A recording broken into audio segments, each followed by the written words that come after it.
And welcome to Local Edition on Time Warner Cable. I'm Steve Swatt with the Sacramento Report.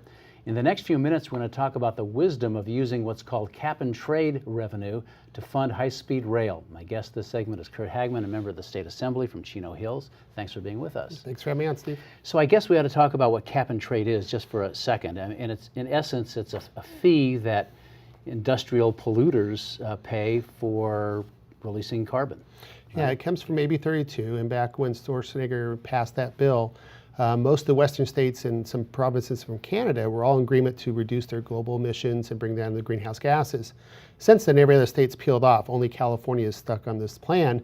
But out of that, part of the mechanism is to tax pollution, basically, and it comes up with a fund of money. Sure. And that fund of money is supposed to be used to bring down our emissions or to bring down our smog and our hot gases, those type of things. And so in this year's budget, the governor wants to use 25% in perpetuity of this money to go toward his high-speed rail project. Well, the governor's in a bind. There's no doubt about it. I mean, Congress, as long as the Republicans run Congress, they're not going to be willing to give the state any more funds for the high-speed rail. And some of the California funds that have already allocated are tied up legally. And so this is a way for him to keep the project going, although it's a $68 billion project and we're talking only about $250 million a year. Yeah, and the point is, though, we went to the voters to pass AB 32 to tell them we're going to do a mission. And the own governor's administration office says it's going to take the missions to build this project is going to take 70 years in order to break even with the emissions that this high-speed rail would train.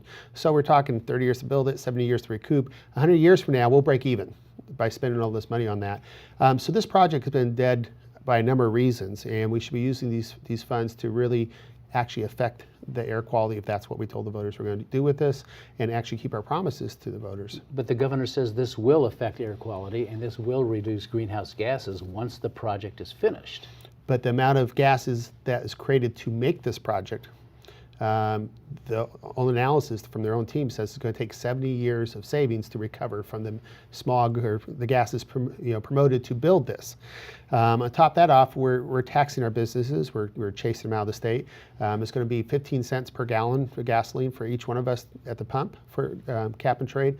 I think this is a failed policy that really hurts our job climate in California and really does have no difference to our air quality. In the short term, though, it will boost jobs. I mean, construction jobs on this high-speed rail, there will be pretty plentiful. Yes, at what expense of losing others, though? That's how many factories are not being built here in California? How many jobs are leaving the state so we can have the cap and trade policy? And all the experts agree it's 1 to lose 10 or 1 to lose 100 with all the different regulations we have here. So we're still trying to make that point in the legislature. Obviously, it did pass, and the governor supports this project, but we believe it's the wrong direction. If you and the Republicans were in charge and you wrote the budget, where would that $250 million Well, I would have a serious consequences when that we have the cap and trade at all. I think since the other states got wised and reversed their policy in AB 32 or postponed it or whatever the case may be, we need to keep the state competitive in our manufacturing base to keep our good working jobs here in California. And that's one of the policies among others that are driving these businesses out of California. So we probably look at the whole picture when that we really need this right now. None of the experts say if we continue on with our green energy, those type of things, we have 0.1% or 0.01% of emission differences. Unless everybody else does it, we really don't have much effect on our air quality. All right. Well, we're out of time for this segment. Curt Hagman, thanks for coming by, giving us the Republican perspective on high-speed rail and on cap and trade. We appreciate it. Thank you very much, Steve. And thanks to our viewers for watching Local Edition on Time Warner Cable. A reminder, you can see this and other interviews on My Government On Demand, also on YouTube. I'm Steve Swatt. Have a great day.